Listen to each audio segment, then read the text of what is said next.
Hey guys, welcome back to another video. This is some motivation for students. Welcome back, welcome back. Our topic for today is learning about investing. Today I have 5 questions for you guys to better learn about investing. These 5 questions were answered by an investor, but he wasn't able to make the video today, so shout out to him for answering the question even though he couldn't make the video. Now we're going to get straight into the questions for today. Question 1.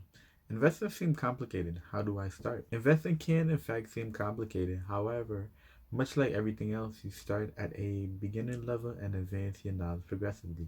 There are numerous ways to get started, but let's look at a self-directed approach.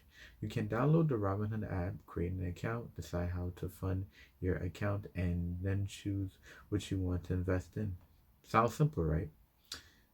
It is, but choosing what to invest in, why to invest, how much to invest, and how long to invest is where investing becomes a little bit more complicated. Investing requires you to have an understanding of the market, which involves following the news to know how the market is performing and how the company you decide to invest in is performing. Question 2. What type of investment are available to the average person? There are different tiers of investors such as institutionalized, accredited, or retail. An average person can be categorized as a retail investor. A retail investor is a non-professional investor that can purchase stocks, bonds, mutual funds, and exchange traded funds. Question 3.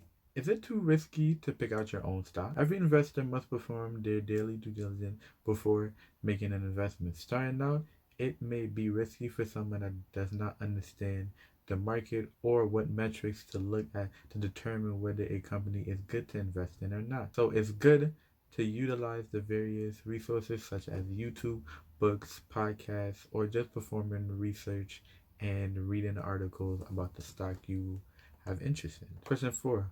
Why is risk tolerance important and how can I figure out what mine is? Risk tolerance is essentially the amount of loss an investor is willing to take. Some investors have high risk tolerance while others have low risk tolerance.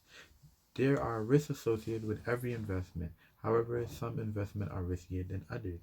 Generally, the higher the risk, the higher the reward. In this case, the higher your return on your investment, known as ROI. Inversely, the lower your risk, the lower your potential return. So to figure out your risk tolerance, simply determine how much money you are willing to lose.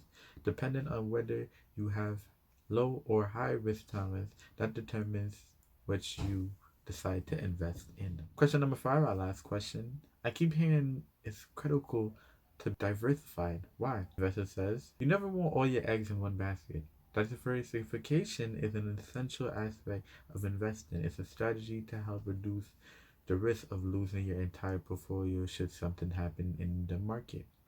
You never want too much exposure in one company, sector, or asset class. Here's an example. Typically, a younger investor, you can withstand being exposed to more equity because you are young enough to rebuild your portfolio if something should happen. As an older investor, you typically want safer investment due to retirement looming. That an older investor will typically shift their portfolio from equity more to fixed income investment. And these are the questions for today, guys. These are the answers. Thank you so much for the investors for answering that. I pray that you guys got a wonderful education about investing. I hope that you start out. Make sure that you know what you're doing before you get into investing. All the information that I've just read, the questions will be below in the description. This is the end of the video. If you guys haven't already, like the video, subscribe if you're new. Please turn on your post notification. That way, anytime I upload, YouTube will send you a notification. This is Motivation for Students. I'll see you guys in the next video. Bye.